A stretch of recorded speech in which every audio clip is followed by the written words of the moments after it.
إن الحمد لله نحمده ونستعينه ونستغفره ونعوذ بالله من شرور أنفسنا ومن سيئات أعمالنا من يهده الله فلا مضل له ومن يضلل فلا هادي له وأشهد أن لا إله إلا الله وحده لا شريك له وأشهد أن محمدا عبده ورسوله يا أيها الذين آمنوا اتقوا الله حق تقاته ولا تموتن إلا وأنتم مسلمون يا أيها الناس اتقوا ربكم الذي خلقكم من نفس واحدة وخلق منها زوجها وبث منهما رجالا كثيرا ونساء واتقوا الله الذي تساءلون به والأرحام إن الله كان عليكم رقيبا يا أيها الذين آمنوا اتقوا الله وقولوا قولا سديدا يصلح لكم أعمالكم ويغفر لكم ذنوبكم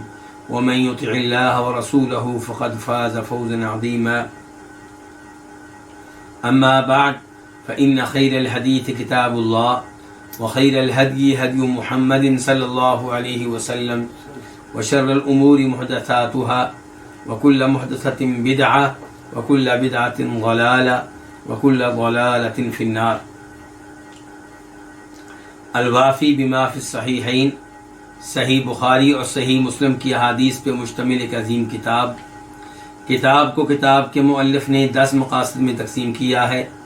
ان میں سے 9واں مقصد ہم پڑھ رہے ہیں جس کا موضوع ہے التاریخ والسیرہ والمناقب، یعنی کہ وہ احادیث جن کا تعلق تاریخ سے ہے، نبی علیہ الصلوۃ والسلام کی سیرت سے ہے اور دیگر شخصیات کے مناقب و فضائل سے ہے.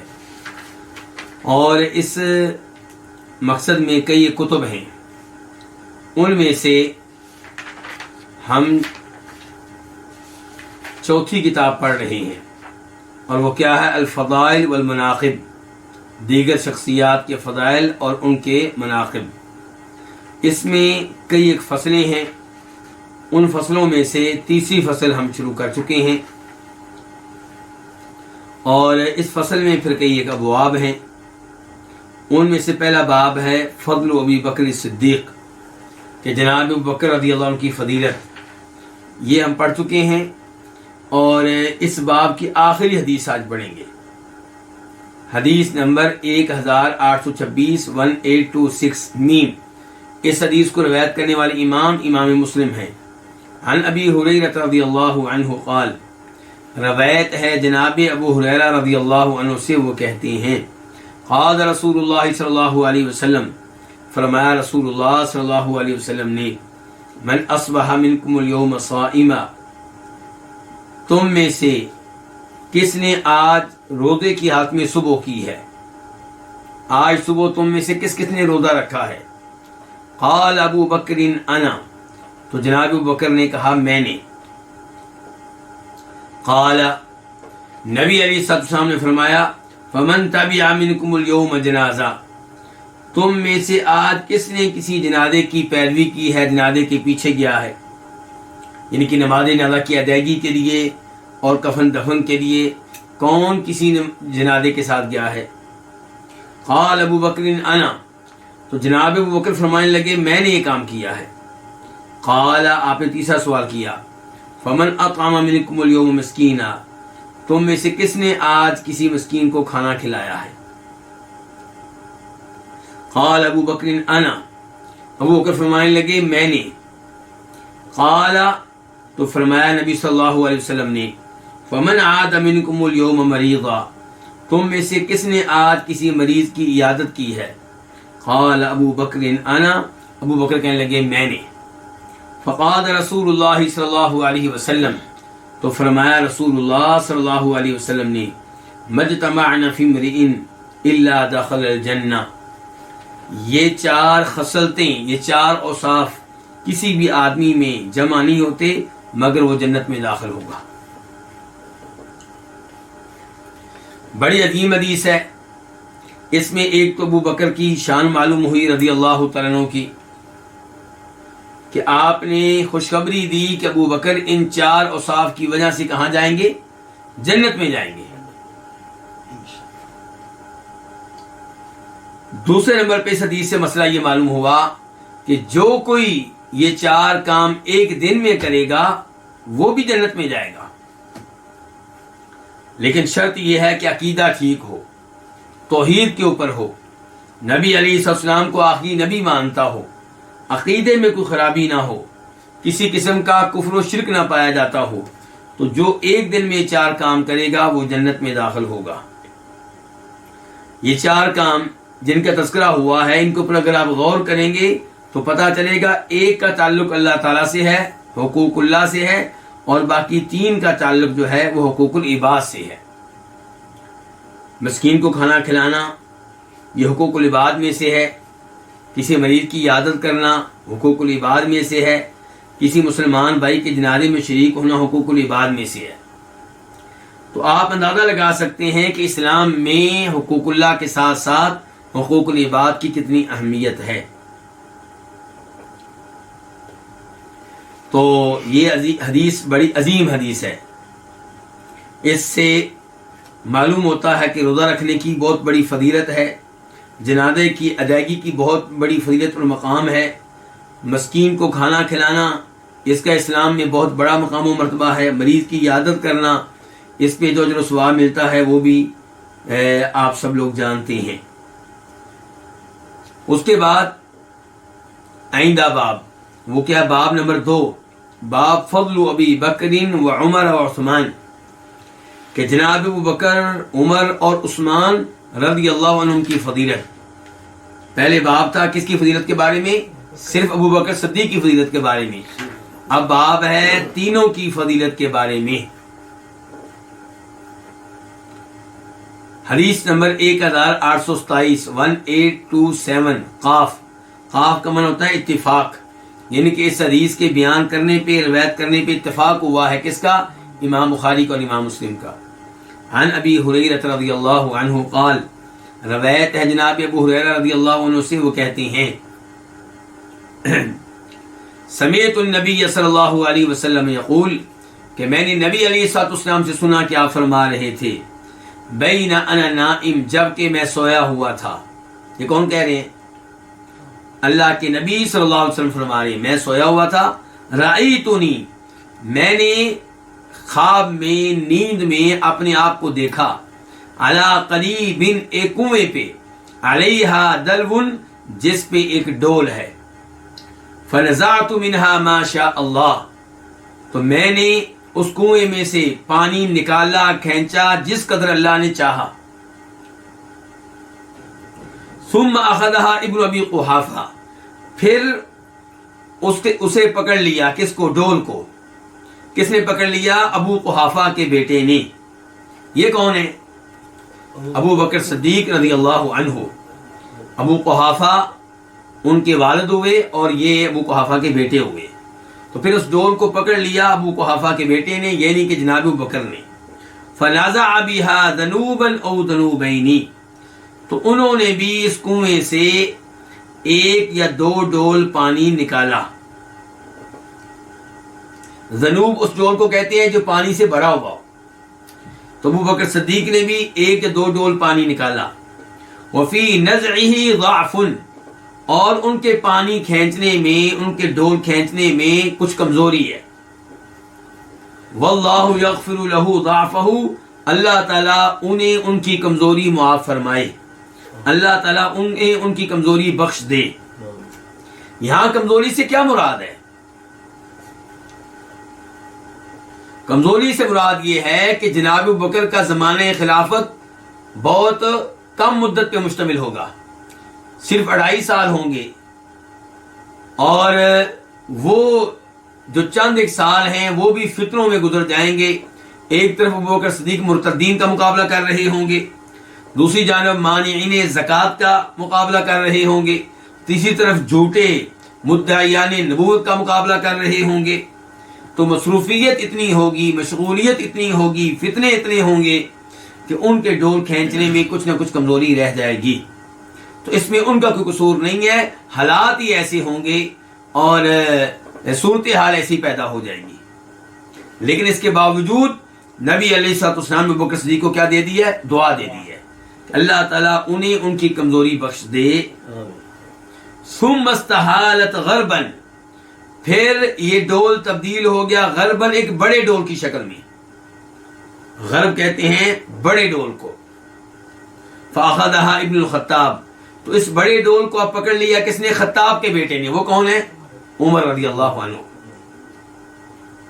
فلم ارى عبقريا من الناس ينزع نزع عمر، تو فرماتے ہیں نبی علیہ الصلوۃ والسلام نے، میں نے لوگوں میں کوئی ایسا طاقتور سردار نہیں دیکھا جو عمر کی طرح پانی کھینچتا ہو. حضرت عمر نے بہت ہی قوت کے ساتھ پانی کھینچا اور نکالا. حتی ضرب الناس بعطن، حتیٰ کہ لوگوں نے آرام کرنے کی جگہ پہ لوگ اپنے اونٹوں کو لے گئے. لوگ اپنے اونٹوں کو مارتے مارتے کہاں لے گئے؟ آرام کرنے کی جگہ پہ. عطن آرام کرنے کی جگہ، جہاں پہ اونٹ بیٹھتے ہیں. کنویں کی ارد گرد جگہ بنائی گئی ہوتی ہے اونٹوں کے بیٹھنے کے لیے.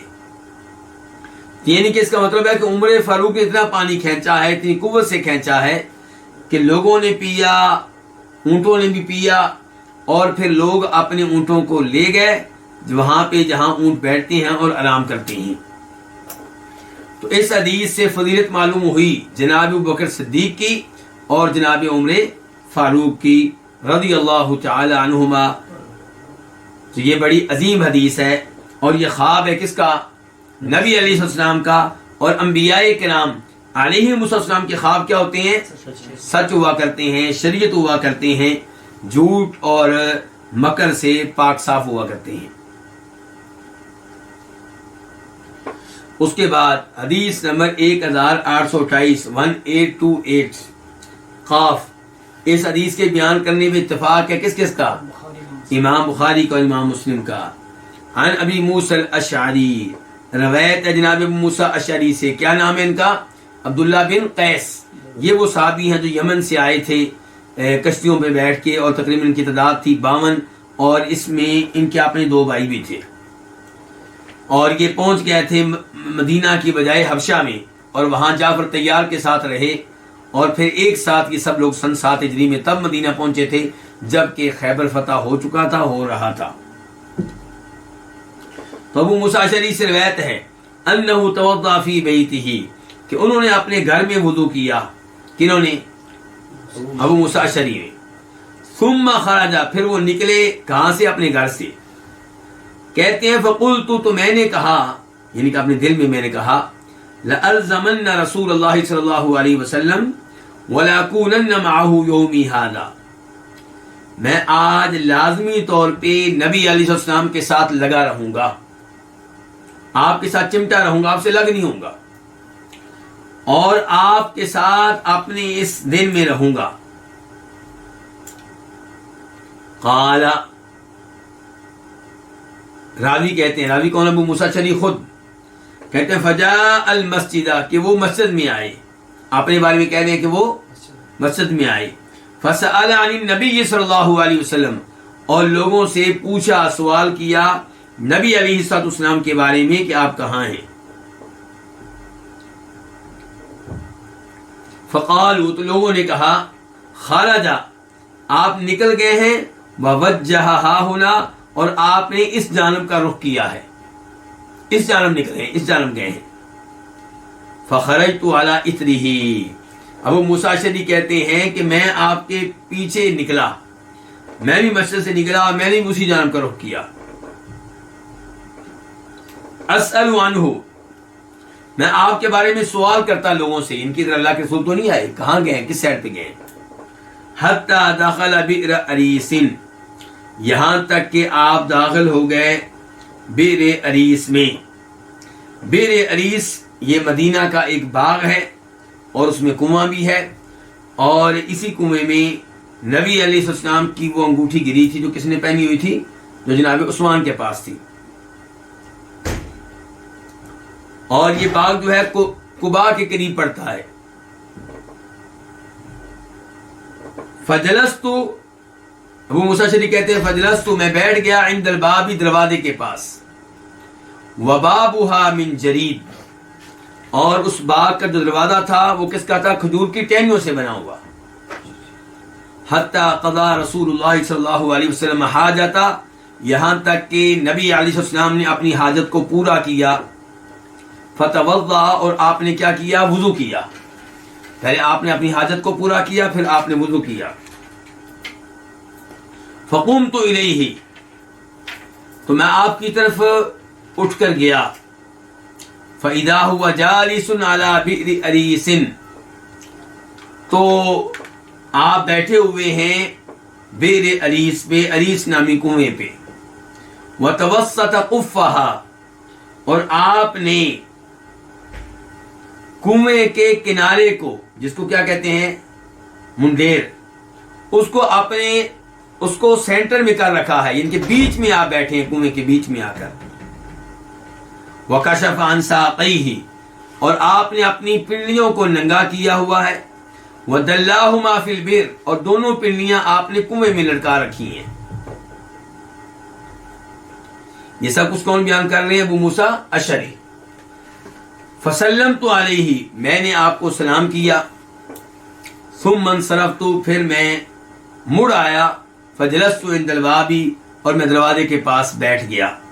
فقلت، تو میں نے کہا، لأکونن بواب رسول اللہ صلی اللہ علیہ وسلم اليوم، آج میں نبی علیہ السلام کا دربان بن کر رہوں گا، آپ کے دروازے پہ رہوں گا.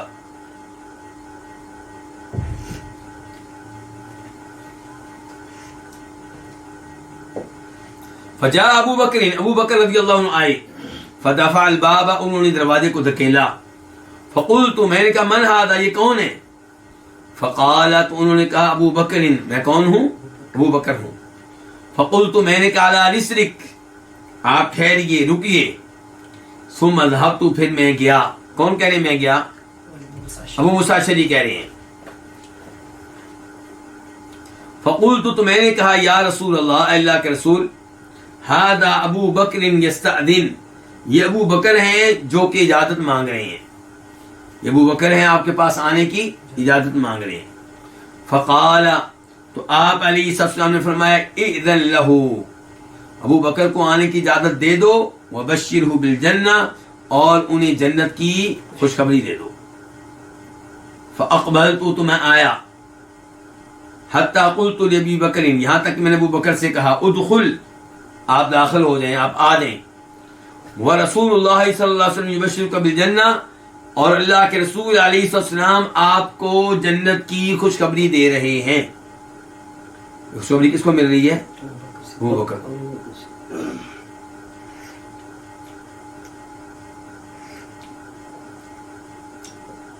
فدخل ابو بکر، تو ابو بکر داخل ہوئے.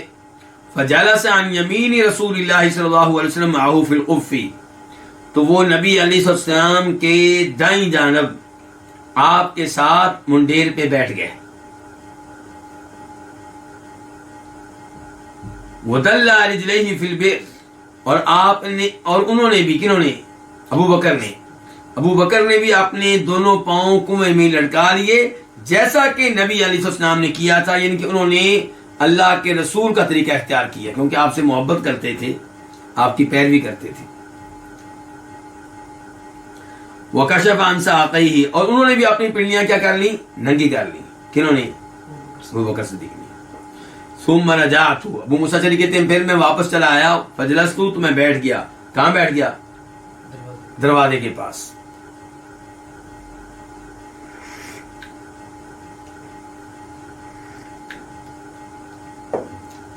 ابو موسیٰ اشعری کہتے ہیں وَقَدْ تَرَكْتُ أَخِي، میں نے اپنے بھائی کو اس حال میں چھوڑا تھا کہ وہ وضو کر رہا تھا.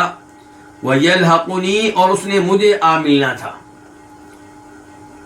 ان کے کس بھائی کی بات ہو رہی ہے؟ دو بھائیوں کا تذکرہ آتا ہے، ایک ابو بردہ اور ایک ابو رحم.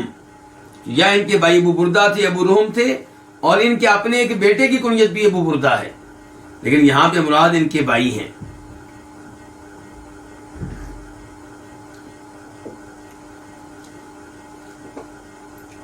کہتے ہیں میں نے اپنے بھائی کو اس حال میں چھوڑا تھا کہ وضو کر رہا تھا اور اس نے مجھے آ ملنا تھا. فقلت، تو میں نے کہا، لیکن دل میں کہا، ان یرید اللہ بفلان خیرا یرید اخاہ یأتی بہ، اگر اللہ تعالیٰ نے فلاں شخص کے ساتھ خیر کا ارادہ کیا تو اللہ تعالیٰ اس کو بھی حاضر کر دیں گے، اس کو بھی ابھی لے آئیں گے۔ مراد کس کو لے رہے تھے؟ اپنے بھائی کو۔ اگر اللہ تعالیٰ فلاں شخص کے ساتھ خیر کا ارادہ کریں، یرید اخاہ، مراد دے رہے تھے فلاں کے ساتھ اپنے بھائی کو، تو یأتی بہ، تو اللہ تعالیٰ اس کو کیا کریں گے؟ لے آئیں گے۔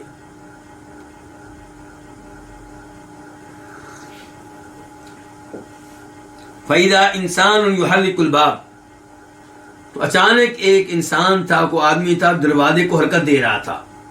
فقلت، میں نے کہا من ھذا، یہ کون صاحب ہیں؟ فقال عمر بن خطاب، تو انہوں نے کہا میں عمر بن خطاب ہوں۔ فقلت، میں نے کہا لا رسلک، ٹھہریے، صبر کیجیے، انتظار کیجیے۔ ثم جئت الى رسول اللہ صلی اللہ علیہ وسلم، پھر میں آیا نبی علیہ الصلوۃ والسلام کے پاس۔ فسلمت علیہ، میں نے آپ کو سلام عرض کیے، میں نے سلام عرض کیا۔ فقلت، تو میں نے کہا ھذا عمر بن الخطاب یستأذن، یہ عمر بن خطاب ہیں جو اجازت مانگ رہے ہیں۔ فقال، تو آپ علیہ السلام نے فرمایا، نبی علیہ السلام نے فرمایا اذن لہ، ان کو اجازت دے دو اور انہیں جنت کی خوشخبری دے دو۔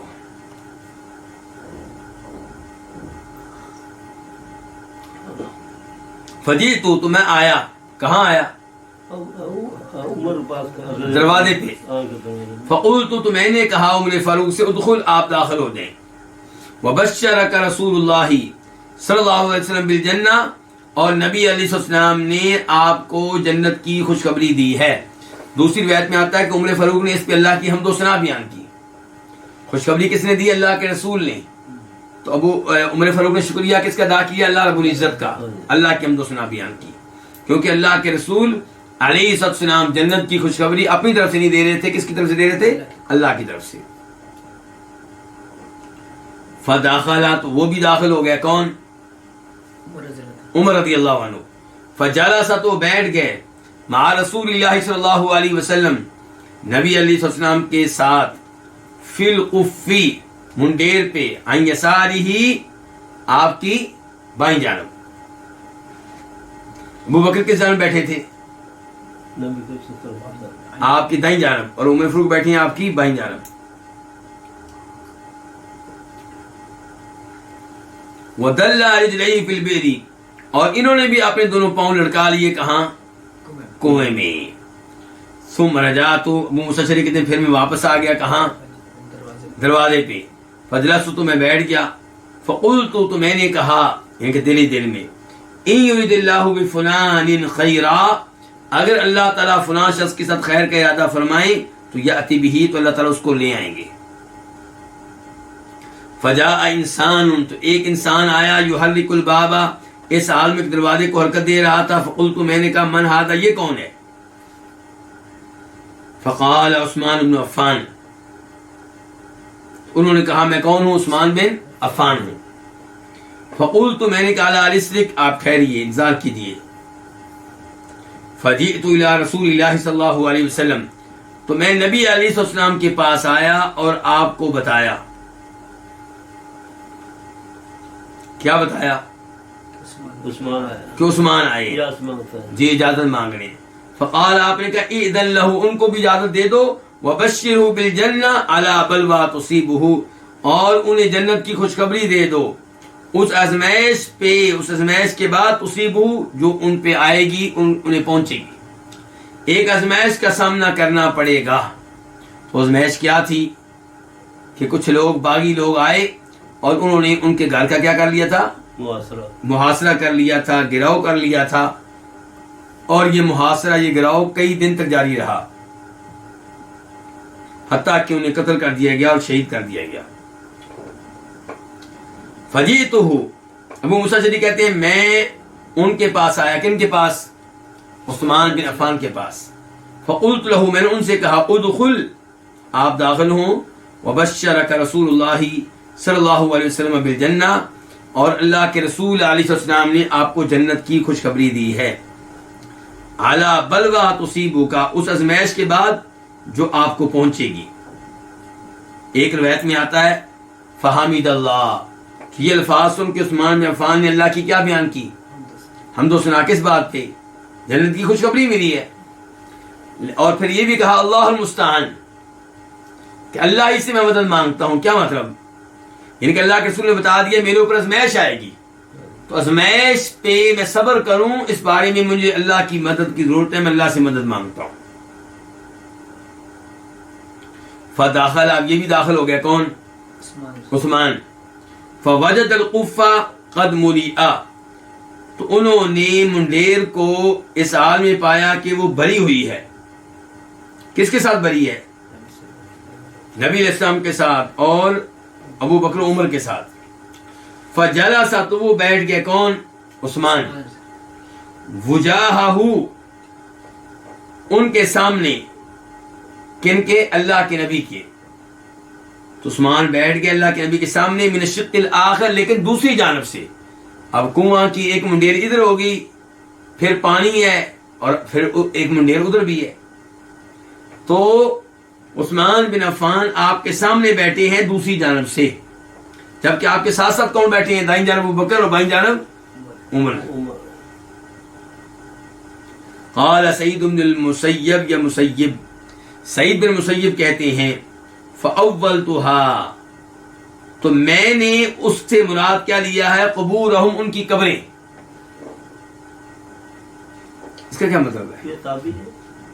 سعید بن مسیب یہ تابعی ہیں اور یہ کہہ رہے ہیں کہ میں نے اس واقعے سے مراد اور ان کے اس اکٹھ سے مراد کیا لی ہیں؟ ان کی قبریں. جس کا مطلب یہ ہے کہ اللہ کے رسول علیہ السلام دفن ہوں گے، ابو بکر و عمر آپ کے دائیں اور بائیں ہوں گے، اور عثمان دائیں بائیں نہیں ہوں گے بلکہ وہ دور ہوں گے، اور بقیع قبرستان میں پھر وہ دفن ہوئے تھے. تو یہ حدیث بھی بڑی عظیم حدیث ہے. اس سے پتہ چلتا ہے جناب ابو بکر کی فضیلت کا، جناب عمر کی فضیلت کا، اور جناب عثمان بن عفان کی فضیلت کا. ان تین لوگوں کے فضائل اس ایک حدیث سے معلوم ہو رہے ہیں. اور یہ حدیث کے راوی کون تھے؟ ابو موسیٰ اشعری عبداللہ بن قیس. اب آتے ہیں حدیث نمبر 1829 کی طرف. 1829. اس حدیث کو روایت کرنے والے امام کون سے؟ امام بخاری. عن انس بن مالک رضی اللہ عنہ قال، روایت ہے جناب انس بن مالک سے، انہوں نے کہا صعد النبی صلی اللہ علیہ وسلم احد، کہ نبی علیہ السلام چڑھے کس پہ؟ احد پہاڑ پہ. ومعه ابو بکر وعمر وعثمان، جبکہ آپ کے ساتھ ابو بکر، عمر و عثمان تھے. فرجف بہم، تو اس نے ان کے ساتھ حرکت کی. کس نے؟ پہاڑ نے حرکت کرنے لگا، لرزنے لگا. فضربه برجله، تو اللہ کے نبی علیہ السلام نے اس پہ اپنا پاؤں مارا. کس پہ؟ پہاڑ پہ. وقال، اور آپ نے کہا اثبت احد، احد حرکت نہ کرو، پرسکون رہو. فما علیک الا نبی او صدیق او شہید، تمہارے اوپر نہیں ہے مگر ایک نبی، اور وہ کون؟ محمد رسول اللہ صلی اللہ علیہ وسلم. او صدیق، یا ایک صدیق ہیں، وہ کون ہے؟ ابو بکر. او شہیدانی، یا پھر دو شہید ہیں، وہ کون کون؟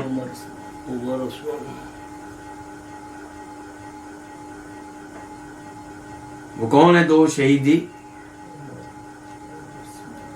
عمر رضی اللہ عنہ اور جناب عثمان رضی اللہ عنہ، یہ دونوں شہید ہوئے ہیں. اور اس سے آپ کی حدیث کی صداقت بھی معلوم ہوئی، اور یہ پتا چلا کہ آپ سچے نبی تھے. جو خوشخبریاں دے کے گئے وہ پوری ہوئیں، اور واقعی آپ کے بعد عمر بھی شہید ہوئے اور جناب عثمان بھی شہید ہوئے. اس کے بعد ہے حدیث نمبر 1830 1830. اس حدیث کو روایت کرنے والے کون ہیں؟ امام بخاری. عن ابن عمر رضی اللہ عنہما قال، روایت ہے جناب عبداللہ بن عمر رضی اللہ عنہما سے، انہوں نے کہا کننا فی زمن النبی صلی اللہ علیہ وسلم، ہم نبی علیہ السلام کے زمانے میں لا نعدل بأبی بکر احدا، ابو بکر کے برابر کسی کو نہیں کرتے تھے. کیا مطلب کسی کو نہیں کرتے تھے؟ کسی صحابی وغیرہ کو. انبیاء کرام تو ان سے اوپر ہے نا، تو مقابلہ باقی صحابہ کرام سے ابو بکر صدیق کا. تو عبداللہ بن عمر کہہ رہے ہیں کہ ہم اللہ کے نبی کے زمانے میں لا نعدل بأبی بکر احدا، ہم ابو بکر کے کسی کو بھی برابر نہیں سمجھتے تھے. کس کے لحاظ سے؟ فضیلت کے لحاظ سے، شان کے لحاظ سے. ثم عمر، پھر ہم کس کو مرتبہ دیتے تھے؟ عمر کو. ثم عثمان، پھر کس کا نمبر تھا؟ عثمان کا. ان تینوں کے برابر ہم کسی کو قرار نہیں دیتے تھے. ثم نترک اصحاب النبی صلی اللہ علیہ وسلم، پھر ہم چھوڑ دیتے تھے نبی علیہ السلام کے صحابہ کرام کو اس حال میں کہ ان کے درمیان ہم کوئی فضیلت قائم نہیں کرتے تھے، ایک کو دوسرے پہ فضیلت نہیں دیتے تھے. تو یہ حدیث بھی بڑی عظیم حدیث ہے. اس سے ان تینوں صحابہ کرام کی فضیلت معلوم ہو رہی ہے، اور یہ بھی پتہ چلا کہ صحابہ کرام سمجھتے تھے ابو بکر صدیق کے برابر کا کوئی بھی نہیں ہے، نہ جناب عمر، نہ جناب عثمان، جناب علی، نہ معاویہ. تو اس سے شان معلوم ہوتی ہے ان تین عظیم صحابہ کرام کی. اور غور کریں گے تو یہاں پہ جناب علی کا نام نہیں آیا. اس کا مطلب ہے صحابہ کرام کا جو اتفاق تھا وہ ان تین کی شان پہ تھا، ابو بکر، عمر، عثمان. ورنہ جناب علی بھی شان والے ہیں، لیکن صحابہ کرام جب یہ بیان کرنے لگتے تھے کہ پہلا نمبر اس کا، دوسرا نمبر اس کا، تیسرا نمبر اس کا، تب جناب علی وغیرہ کا نام نہیں لیتے تھے.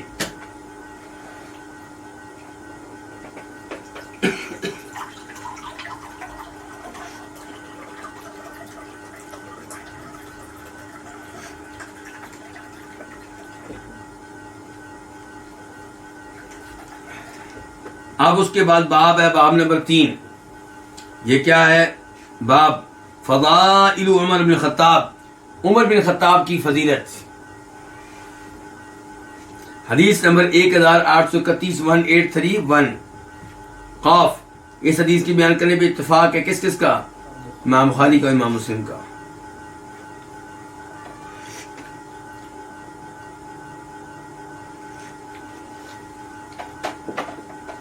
عن ابی سعید الخدری قال، روایت ہے جناب ابو سعید خدری سے، وہ کہتے ہیں قال رسول اللہ صلی اللہ علیہ وسلم، فرمایا نبی علیہ الصلوۃ والسلام نے، بین انا نائم، جبکہ میں کیا تھا؟ سویا ہوا تھا.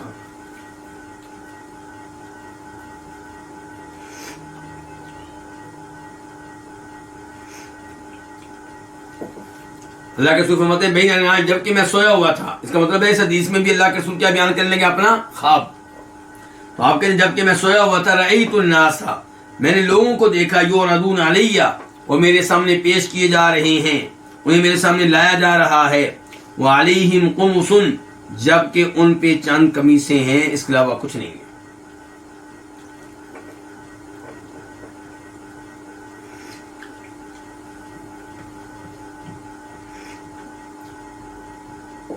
منہا ما یبلغ صدیہ، ان قمیصوں میں سے کوئی ایسی قمیص ہے جو پہنچتی ہے کہاں تک؟ چھاتی تک. صدیہ جمع ہے صدی، ان کی چھاتی تک. ومنہا ما دون ذالک، اور ان قمیصوں میں سے کوئی ایسی ہے جو اس سے نیچے رہتی ہے. کس سے نیچے؟ چھاتی سے.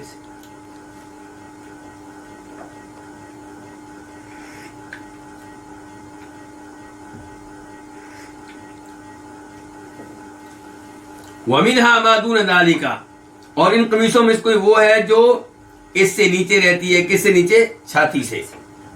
وعرض علی عمر بن خطاب، اور میرے سامنے لایا گیا عمر بن خطاب کو. وعلیہ قمیص، اور ان پہ ایک قمیص، انہوں نے میری قمیص پہنی تھی، ان پہ قمیص سے ضرور جس کو گھسیٹ رہے تھے. گھسیٹنے کا مطلب کیا نکلا؟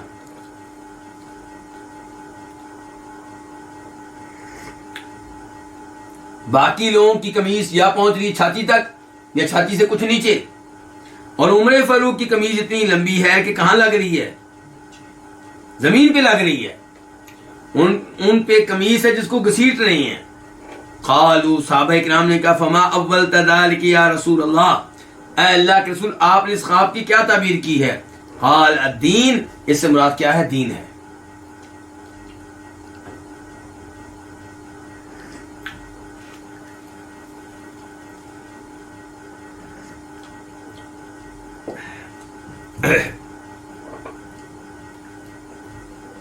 تو اس حدیث سے اندازہ ہوتا ہے کہ عمر فاروق دین میں کس مقام و مرتبہ کے حامل تھے. لیکن یہاں پہ ایک سوال پیدا ہوگا کہ ابو بکر افضل ہیں یا عمر فاروق افضل ہیں؟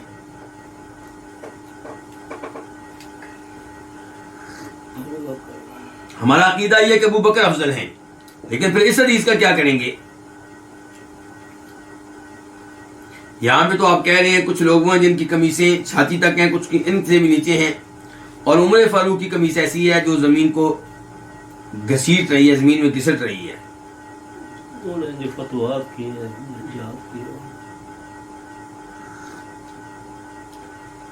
تو اس سے مراد یہ نہیں ہے کہ عمر فاروق ابو بکر سے بھی افضل ہیں. کیسے پتا چلا ہمیں؟ یہ اس طرح پتا چلا کہ یہاں پہ تقسیم دیکھیں. آپ کہتے ہیں لوگ پیش کیے گئے، کچھ لوگ وہ تھے جن کی قمیص کہاں تک پہنچ رہی تھی؟ چھاتی تک، کچھ کی چھاتی سے نیچے، اور کچھ اور عمر فاروق جو تھے وہ قمیص پہن کے زمین پہ گھسیٹ رہے تھے. کس کو؟ قمیص کو. تو ممکن ہے کوئی چوتھی بھی چیز ہو اور اس کا اطلاق ابو بکر پہ ہوتا ہو. نہیں سمجھے آپ؟ یہاں پہ لوگوں کی 3 اقسام بتائی گئی ہیں دین کے لحاظ سے. ایسے ہی ہے نا، دین کے لحاظ سے کچھ وہ لوگ تھے جن کی قمیص کہاں تک پہنچی؟ چھاتی تک. ان کی اتنا کو دین ہے ان کے پاس. اور کچھ وہ لوگ ہیں جن کی چھاتی سے نیچے. اور عمر فاروق کا دین اتنا مضبوط ہے کہ وہ چادر کو زمین میں گھسیٹ رہے ہیں. لوگوں نے پوچھا آپ نے اس کی کیا تعبیر کی ہے؟ فرمایا دین. لوگوں نے کس سے پوچھا؟ یہ اللہ کے رسول سے. تو آپ نے کہا دین. تو اب اس حدیث میں تذکرہ آیا ہے ان کا جن کی قمیص چھاتی تک ہے، یا ان کا جن کی چھاتی سے نیچے ہے، اور یا پھر عمر فاروق کا کہ ان کی قمیص ایسی ہے لمبی ہے کہ زمین میں گھسیٹ رہے ہیں. تو یہاں پہ کدھر سے مسئلہ نکلا کہ عمر فاروق ابو بکر سے افضل ہے؟ یہ کوئی مسئلہ نہیں نکلتا. ہو سکتا ہے کوئی چوتھا گروپ ہو جس کا حصہ ابو بکر ہوں اور وہ ان تینوں سے کیا ہو؟ بہتر ہو. اور اس میں کون ہو؟ ابو بکر ہو.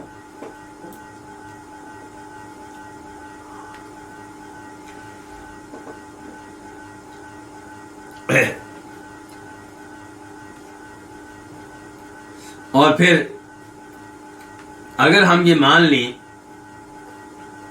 کہ اسی حدیث سے مسئلہ اخذ کرنا ہے، تو پھر بھی آپ دیکھیں اللہ کے رسول نے کہا عمر پیش کیے گئے، انہوں نے قمیص پہنی تھی جو زمین میں گھسیٹ رہے تھے. تو اگر ابو بکر کا تذکرہ ہوتا تو ممکن ہے آپ یہی بتاتے. آپ نے یہ تو نہیں کہا کہ عمر قمیص کو زمین پہ گھسیٹ رہے ہیں اور کوئی نہیں گھسیٹ رہا. ہو سکتا ہے ابو بکر کی قمیص عمر فاروق سے بھی لمبی ہو، یا کم از کم عمر فاروق جتنی ہو. تو تعبیر برابر اس کی کیا ہے؟ دین. اس قمیص سے مراد کیا ہے؟ دین.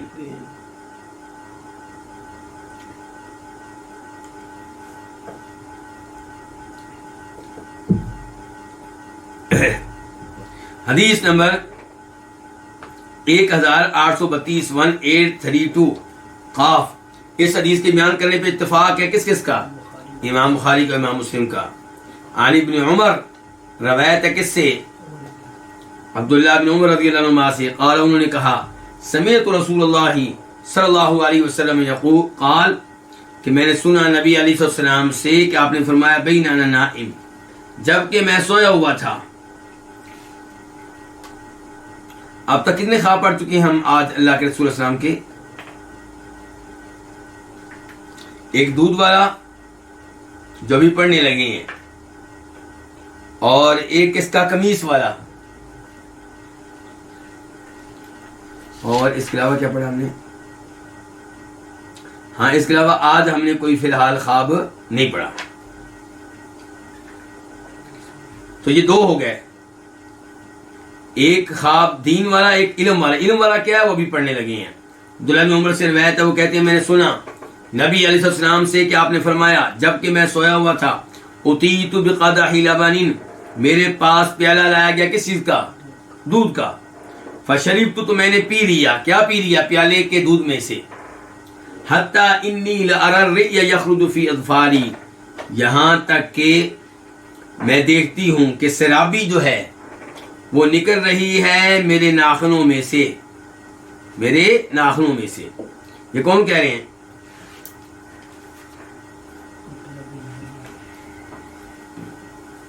نبی علیہ السلام فرما رہے ہیں۔ کون کہہ رہے ہیں؟ اللہ کے رسول کہتے ہیں ثم آتیت، پھر آپ فرماتے ہیں میں نے دے دیا فضلی، اپنا بچا ہوا دودھ عمر بن خطاب کو۔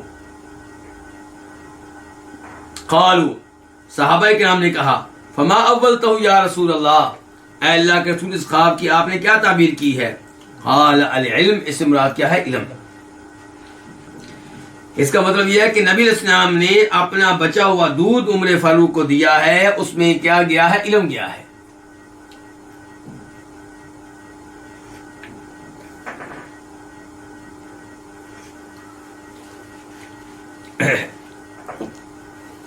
تو عمر فاروق دین کے لحاظ سے، علم کے لحاظ سے بہت بڑے مقام پہ فائز ہیں۔ اس کے بعد حدیث نمبر 1833 1833 قاف، اتفاق ہے کس کس کا؟ امام بخاری کا، امام مسلم کا۔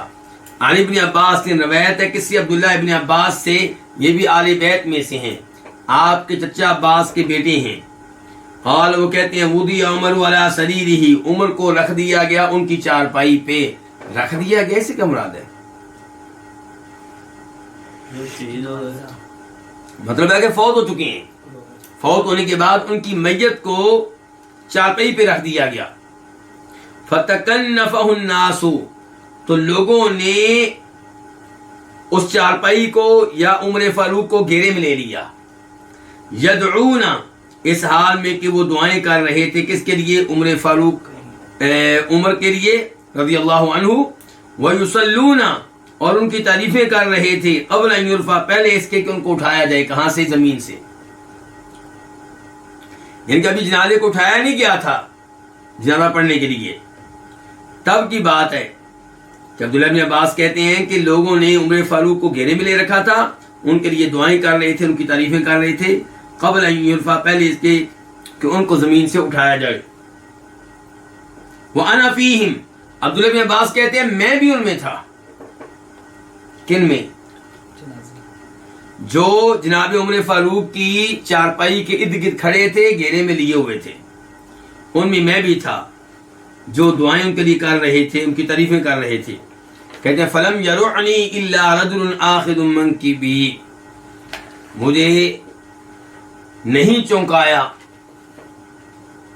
مجھے خوفزدہ نہیں کیا مگر ایک آدمی نے جو میرے کندھے کو پکڑے ہوئے تھا۔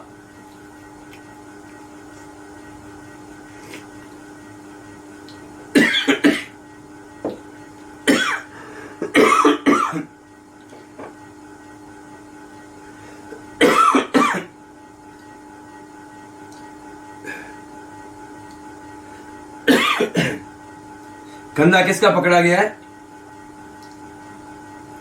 عبداللہ بن عباس کا۔ پکڑنے والے کون ہیں؟ جناب علی۔ فترحم علی عمر، عبداللہ بن عباس کہتے ہیں کہ انہوں نے جناب عمر کے لیے دعائے رحمت کی کہ اللہ ان پہ رحم فرما۔ وقال، اور کہا، کس نے؟ جناب علی نے جناب عمر کو مخاطب کر کے کہا ما خلفت احدا احب الی ان القى اللہ بمثل عملہ منک، آپ نے کوئی ایسا شخص نہیں چھوڑا جو مجھے آپ سے زیادہ محبوب ہو اس معاملے میں کہ میں اللہ تعالیٰ سے ملاقات کروں اس کے اعمال جیسے اعمال لے کر۔ کیا مطلب ہے اس کا؟ کیا مطلب ہے جملے کا؟ جناب علی کہہ رہے ہیں آپ دنیا سے چلے گئے اور آپ کے بعد کوئی ایسا آدمی نہیں رہا جس کو دیکھ کر میں یہ کہوں کہ کاش میرے اعمال اس آدمی کے اعمال جیسے ہو جائیں۔ یہ آپ ہی تھے جن کو دیکھ کر میں کہا کرتا تھا اللہ میرے اعمال عمر کے اعمال جیسے کر دیں۔ تو کہتے ہیں اب علی بن ابو طالب، کس کو مخاطب کر کے؟ جناب عمر فاروق کو. ما خلفت احدن، آپ نے کوئی ایسا شخص نہیں چھوڑا، احب الیہ، جو مجھے آپ سے زیادہ محبوب ہو اس معاملے میں کہ میں اللہ سے ملوں، بمثل عملہ، اس کے اعمال جیسے اعمال کے ساتھ. وَأَيْمُ اللَّهِ، اچھا یہاں پہ یہ غور کریں کہ جناب علی نے مخاطب کیا ہے کس کو؟ جناب عمر کو، جبکہ وہ تو فوت ہو چکے ہیں. اللہ تعالیٰ کہتے ہیں اِنَّكَ لَا تُسْمِعُ الْمَوْتَىٰ، آپ فوت شدگان کو اپنی آواز نہیں سنا سکتے. اللہ تعالیٰ کہتے ہیں وَمَا أَنْتَ بِمُسْمِعٍ مَّن فِي الْقُبُورِ، جو قبروں میں انہیں آپ اپنی آواز نہیں سنا سکتے. تو پھر کیا کریں گے آپ لوگ اس روایت کا؟ اس روایت میں کیا جناب علی مخاطب کر رہے ہیں کس کو؟ جناب عمر فاروق، جبکہ وہ فوت ہو چکے ہیں، اور قرآن کے تحت فوت شدہ کو اپنی آواز نہیں سنا سکتے. تو گزارش یہ ہے کہ جناب علی کا جناب عمر کو مخاطب کرنا اس لیے نہیں تھا کہ جناب عمر سن رہے ہیں، مقصد تھا دوسرے لوگوں کو سنانا، ان کو بتانا جناب عمر کی شان کیا ہے، ان کا مقام کیا ہے، انہیں بتانا کہ عمر وہ شخصیت ہیں کہ میری خواہش رہا کرتی تھی ان کو دیکھ کر کہ میرے اعمال بھی ان کے اعمال جیسے ہو جائیں. اس سے آپ اندازہ لگا سکتے ہیں کہ جناب علی کتنی محبت کرتے ہیں کس سے؟ جناب عمر فاروق سے. وَأَيْمُ اللَّهِ، اور اللہ کی قسم. یہ کون کہہ رہے ہیں؟ جناب علی کہہ رہے ہیں، اور اللہ کی قسم ان كنت لأظن، بے شک مجھے امید تھی، ان يجعلك اللہ، کہ اللہ تعالیٰ آپ کو رکھے گا مع صاحبیک، آپ کے دونوں ساتھیوں کے ساتھ. وہ کون ہیں؟ ابو بکر اور نبی علیہ السلام. علی کہہ رہے ہیں کہ مجھے یقین تھا، مجھے بہت زیادہ امید تھی کہ اللہ تعالیٰ آپ کو رکھے گا آپ کے دونوں ساتھیوں کے ساتھ، ان کی قبریں قریب قریب بنیں گی. وحسبت، اور میرا یہ گمان ہے کہ انی کنت کثیرا اسمع النبی صلی اللہ علیہ وسلم یقول ذهبت انا ابو بکر وعمر ودخلت انا ابو بکر وعمر وخرجت انا ابو بکر وعمر. تو جناب علی کہہ رہے ہیں حسبت، مجھے یہ گمان کیوں تھا؟ کون سا گمان؟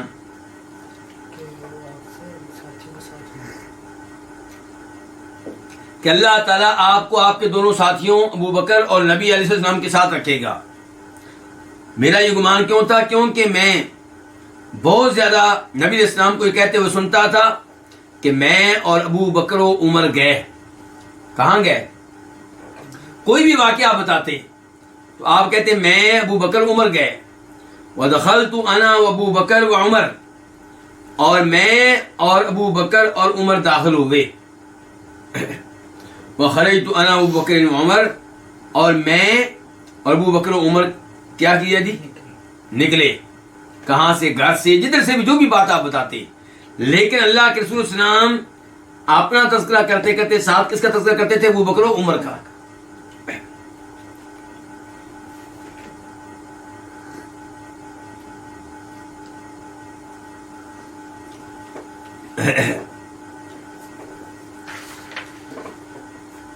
تو یہ بڑی عظیم حدیث ہے جس میں ایک تو پتہ چل رہا ہے کہ عبداللہ ابن ایک تو پتہ چل رہا ہے کہ جناب عمر فاروق کا کیا مقام و مرتبہ ہے. دوسرا پتہ چل رہا ہے کہ جناب عمر فاروق فوت ہوئے ہیں تو لوگ ان کے لیے دعائیں کر رہے ہیں اور ان کے لیے کیا کر رہے ہیں جی؟ ان کی تعریفیں کر رہے ہیں. تو پتہ چلا کہ جب آپ کسی میت کے پاس ہوں تو میت کے لیے آستہ آباد میں کیا کریں؟ دعائیں کریں، اور پھر ممکن ہو تو نماز جنازہ بھی ادا کریں. تو عبداللہ بن عباس کہتے ہیں کہ اچانک علی آئے اور انہوں نے میرے کندھے کو پکڑ لیا اور یہ الفاظ کہے، جناب عمر کے لیے دعائے رحمت کی، اور پھر کہا کہ آپ میرے کیا تھے؟ میرے ان کے ہیرو تھے، گویا کہ جن کو دیکھ کے میں کہا کرتا تھا کاش میرے اعمال بھی ان کے اعمال کی طرح ہو جائیں اور روز قیامت میں مجھے کامیابی مل جائے.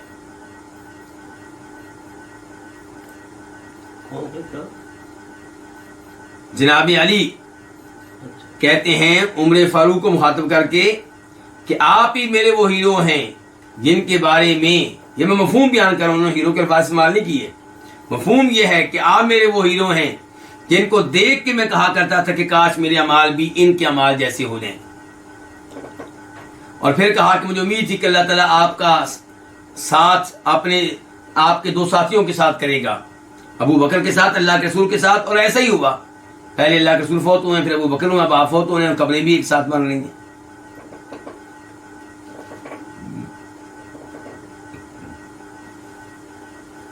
اور یہ میں نے بتا دیا ہے کہ جناب علی نے جو جناب عمر فاروق کو مخاطب کیا ہے، اس سے یہ لازم نہیں آتا کہ وہ سن رہے تھے۔ جیسے ہم چاند کو دیکھ کے، نئے اسلامی مہینے کی چاند کو دیکھ کے کیا دعا پڑھتے ہیں؟ اے چاند تیرا رب بھی اللہ، میرا رب بھی اللہ۔ تو کیا چاند سنتا ہے؟ نہیں۔ حضرت اسود کو مخاطب رکھ کے جناب عمر فاروق نے کہا تھا واللہ انی لا اعلم، اللہ کی قسم مجھے یقین ہے کہ تو نفع نقصان کا مالک نہیں ہے۔ تو کیا حضرت اسود سن رہا تھا؟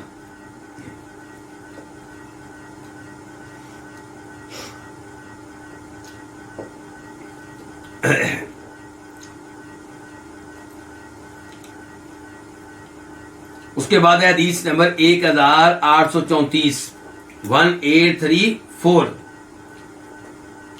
قاف۔ اس حدیث کے بیان کرنے پہ اتفاق ہو گیا کس کا؟ امام بخاری اور امام مسلم کا۔ عن سعد ابن ابی وقاص، روایت ہے جناب سعد بن ابی وقاص سے۔ یہ کون ہے؟ مہاجرین میں سے، قریش میں سے، عشرہ مبشرہ میں سے، بہت عظیم کمانڈر تھے، عظیم مجاہد تھے۔ قال، وہ کہتے ہیں استأذن عمر علی رسول اللہ صلی اللہ علیہ وسلم وعنده نساء من قریش، کہ جناب عمر فاروق نے نبی علیہ السلام سے اجازت مانگی کس چیز کی؟ اندر آنے کی۔ وعنده نساء من قریش، جب کہ وہ حالیہ ہے، جب کہ اللہ کے رسول علیہ السلام کے پاس قریش کی کچھ عورتیں تھیں، یکلمنہ، جو آپ سے گفتگو کر رہی تھیں، وَيَسْتَكْثِرْنَهُ، اور آپ سے مزید کا مطالبہ کر رہی تھی۔ مزید کس چیز کا؟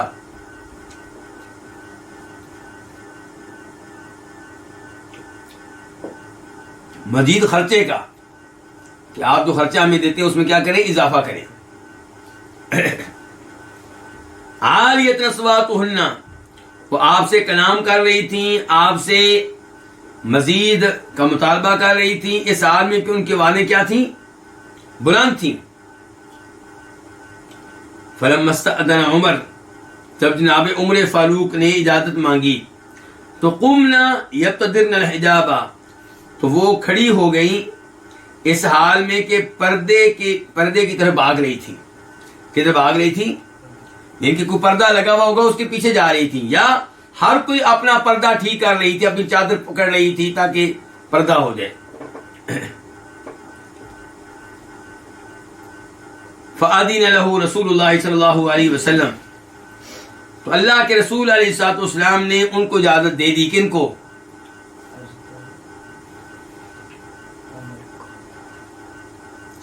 اللہ کے رسول نے عمر فاروق کو اندر آنے کی اجازت دے دی۔ ورسول اللہ صلی اللہ علیہ وسلم یضحک، اس حال میں کہ نبی علیہ السلام مسکرا رہے تھے، ہنس رہے تھے بلکہ۔ فقال عمر، جناب عمر نے کہا اضحک اللہ سنک یا رسول اللہ، اے اللہ کے رسول، اللہ تعالیٰ آپ کے دانت کو کیا کرے؟ ہنستا ہی رکھے۔ اضحک اللہ سنک، اللہ تعالیٰ آپ کو ہنستا ہی رکھے۔ یعنی کہ یہ کہنے کا مطلب یہ ہوتا ہے کہ آپ بتائیں کیوں آپ ہنس رہے ہیں، اللہ تعالیٰ آپ کو ہنستا رکھے، ان کی پریشانیوں سے بچائے، لیکن یہ بتائیں کہ آپ کیوں ہنس رہے ہیں۔ قال، تو فرمایا نبی علیہ السلام نے، عجبت من هؤلاء اللاتي كن عندي،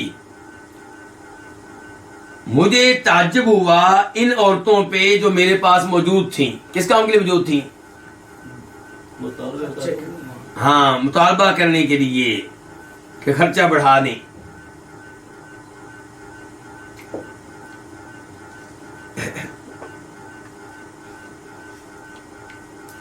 تو آپ کہہ رہے ہیں کہ یہ مجھے تعجب ہوا ان عورتوں پہ جو میرے پاس تھیں۔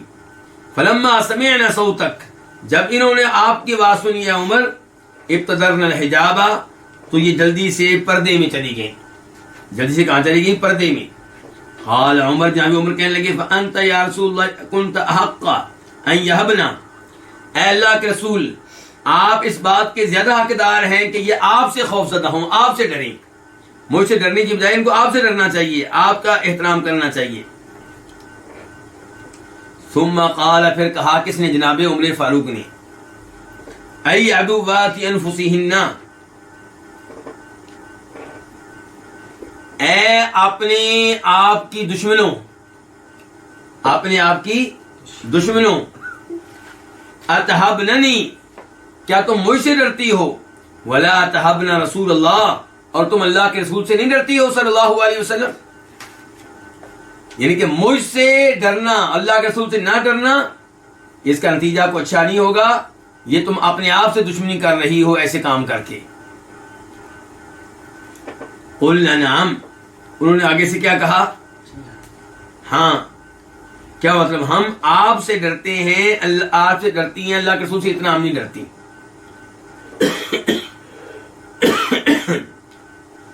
کیوں جی؟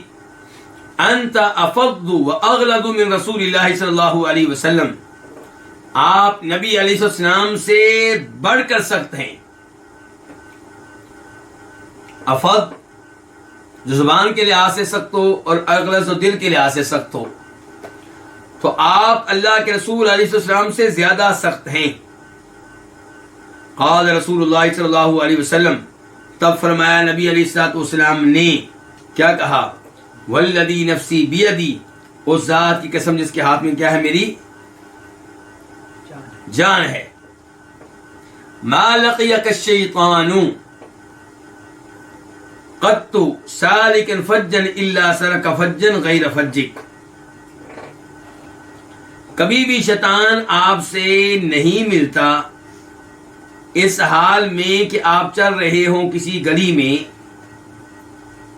مگر وہ چلتا ہے آپ کی گلی کو چھوڑ کر کسی اور گلی میں، آپ کے راستے کو چھوڑ کر کسی اور راستے میں۔ یہ شان کس کی ہے پھر؟ عمر فاروق رضی اللہ تعالیٰ عنہ کی۔ جس گلی سے وہ گزر جائیں اس گلی میں شیطان کو آنے کی اجازت نہیں ہوتی۔ تو یہ بھی بڑی عظیم حدیث ہے، اس سے بھی جناب عمر فاروق کی شان معلوم ہو رہی ہے۔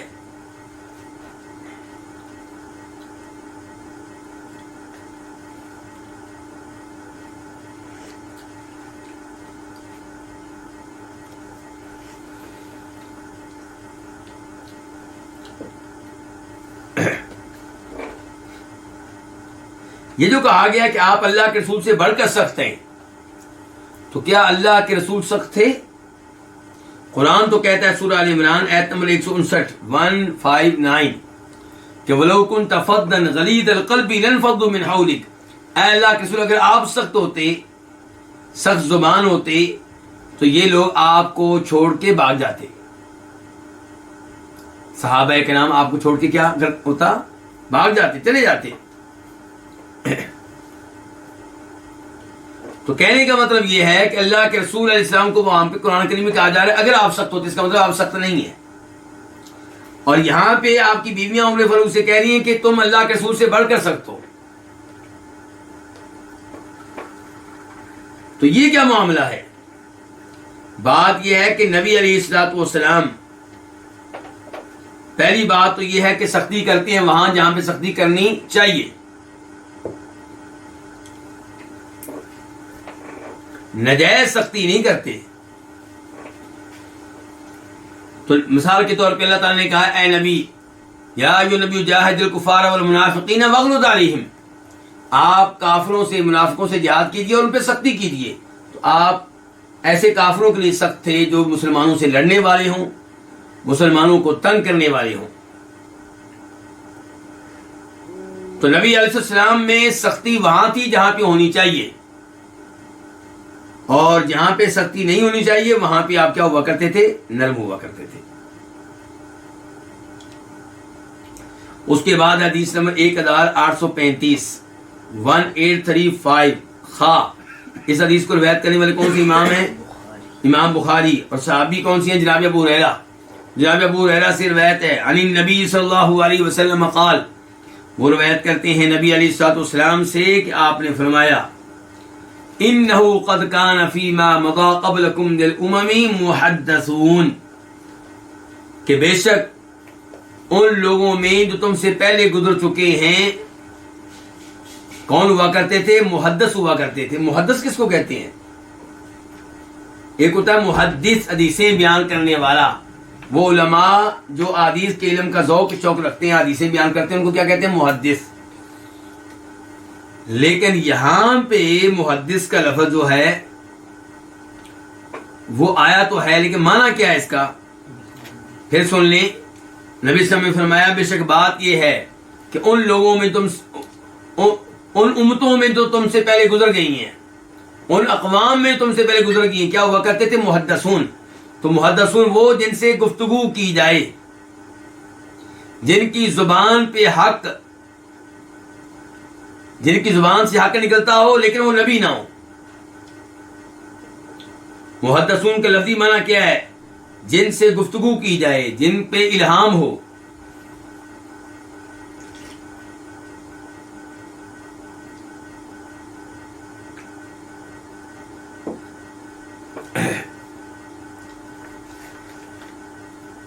تو فرما رہے ہیں نبی علیہ السلام کہ تم سے پہلی امتوں میں محدث ہوا کرتے تھے، ایسے لوگ جن کی زبانوں سے درست بات ہی نکلتی تھی۔ وَإِنَّهُ إِنْ كَانَ فِي أُمَّتِي هَٰذِهِ مِنْهُمْ، اور بے شک بات یہ ہے کہ اگر میری اس امت میں ان میں سے کوئی ہوا، کن میں سے؟ ان لوگوں میں سے جو محدث ہیں، جن کی زبان سے کلمہ حق نکلتا ہے، تو اگر میری اس امت میں ان میں سے کوئی ہوا تو عمر بن خطاب ہوں گے۔ لیکن یہ نہیں کہا کہ وہ ہیں، یہاں سے یہ کہا ہے کہ اگر میری امت میں کوئی ایسا ہوتا جو تقوی، پرہیزگاری اور ان امور میں بہت آگے ہوتا،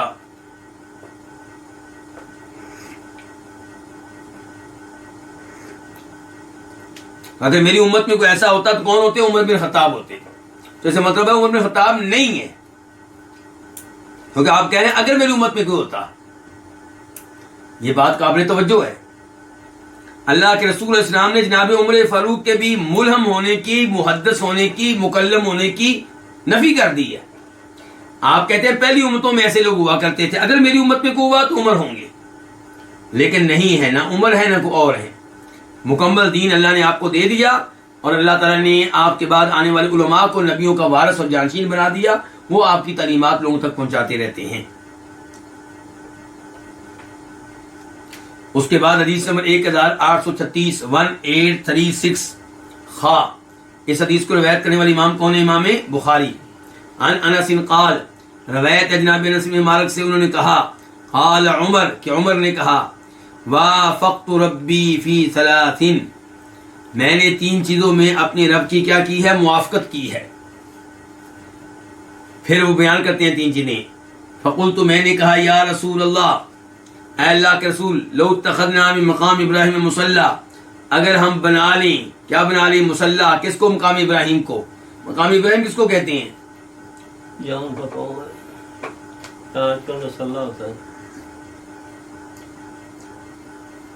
مقام ابراہیم کا ایک مطلب یہ ہوتا ہے کہ وہ پتھر جس پہ ابراہیم علیہ السلام کھڑے ہو کے بیت اللہ تعمیر کرتے رہے، اور اس کی نشانی، اس پتھر کی نشانی موجود ہے آج بھی۔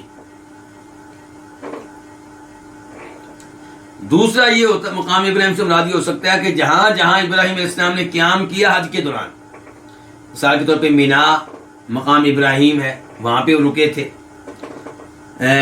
مزدلفہ مقام ابراہیم ہے، اور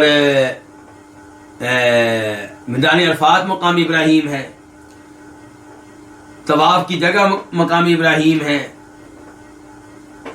تو کہنے کا مطلب یہ ہے کہ مقام ابراہیم کا ایک مطلب یہ کہ وہ پتھر جس پہ ابراہیم السلام کھڑے ہوئے تھے، اور دوسرا یہ کہ ابراہیم السلام حج عمرے کے دوران جہاں جہاں مکہ میں گئے وہ مقام ابراہیم ہے۔ اب یہاں پہ کون سا معنی مراد ہے؟ یہاں پہ پہلا معنی مراد ہے کہ مقام ابراہیم علیہ السلام سے مراد وہ پتھر ہے جس پہ کھڑے ہو کے بیت اللہ کی تعمیر کرتے رہے۔ تو کہتے ہیں انس، میں نے کہا اے اللہ کے رسول، اگر ہم بنا لیں، کیا بنا لیں؟ مصلی، جائے نماز، کس کو؟ مقام ابراہیم کو، ان کے مقام ابراہیم کے پاس کھڑے ہو کے ہم طواف کی رکعتیں ادا کیا کریں۔ مقام ابراہیم کے پاس، اب منہ تو کعبے کی طرف کرنا ہے، لیکن کعبے کی تو 4 جانب ہیں، تو ہم اس جانب ہوا کریں جدھر کیا ہوا ہے، جدھر کیا ہے مقام ابراہیم۔ تو پھر یہ ایت نازل ہوئی واتخذوا من مقام ابراہیم مصلی، مقام ابراہیم کو کیا بنا لو؟ مصلی بنا لو، نماز پڑھنے کی جگہ بنا لو۔ وآیت الحجاب، دوسرے نمبر پہ وہ چیز جس کے بارے میں کہہ رہے ہیں انس بن مالک کہ میں نے اپنے رب کی موافقت کی ہے 3 چیزوں میں، دوسری چیز کیا ہے؟ وآیت الحجاب، حجاب والی آیت، پردے والی آیت۔ قلت، میں نے کہا اللہ کے رسول، لو امرت النساء ان یحتجبن، اگر آپ اپنی بیویوں کو حکم دے دیں کہ وہ حجاب کیا کریں۔ یہ عمر فاروق کہہ رہے ہیں کس سے؟ اللہ کے رسول سے، کہ آپ اپنی بیویوں کو اگر کہہ دیں کہ وہ حجاب کیا کریں، کیونکہ فإنه يكلمهن البر والفاجر، ان سے کلام کرنے والے نیکوکار بھی ہوتے ہیں، فاسق و فاجر بھی ہوتے ہیں۔ فنازلت آیت الحجاب، چنانچہ پھر کیا نازل ہوئی؟ پردے والی، حجاب والی آیت نازل ہوئی۔ وہ کون سی ہے؟ سورہ احزاب آیت نمبر 53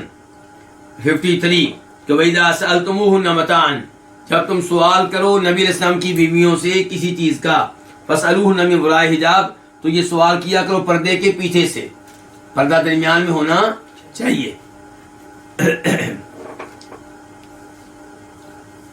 وَاجْتَمَعَ نِسَاءُ النَّبِي، اب کون سی چیز بتا لیں گے؟ تیسری چیز، اور نبی علیہ السلام کی بیویاں جمع ہوئیں فی الغیرۃ علیہ، غیرت کے معاملے میں۔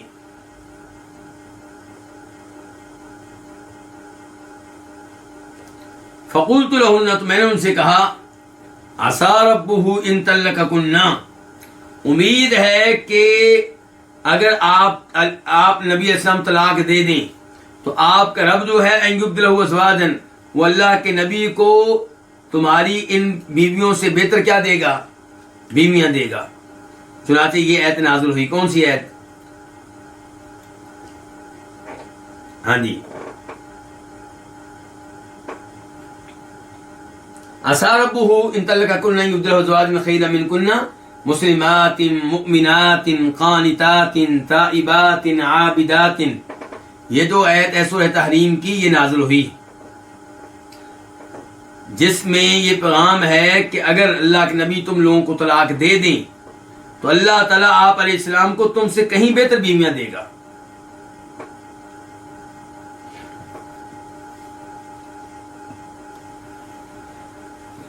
چنانچہ اس کے بعد پھر یہ آیت نازل ہوئی اور یہ قرآن کریم کا حصہ بن گئی۔ تو یہ حدیث ہے جس سے پتہ چلتا ہے جناب عمر فاروق کے علم کا، ان کی علمی گہرائی کا، کہ ان سے سوال جو کیے گئے ہیں سب کے انہوں نے جواب دیے ہیں، اور کچھ نہ کچھ تفصیلات بھی ذکر کی ہے۔ تو جناب عمر فاروق نے ایک مطالبہ کیا کیا تھا کہ مقام ابراہیم کو ہم جائے نماز بنا لیں، اللہ نے ان کے اس خواہش کو پورا کر دیا۔ دوسرا، حجاب کا ان کا مشورہ تھا، اللہ کے رسول کو دیا تھا، تو اللہ تعالیٰ نے ان کی اس خواہش کو بھی پورا کر دیا، حجاب والی آیت نازل ہوئی۔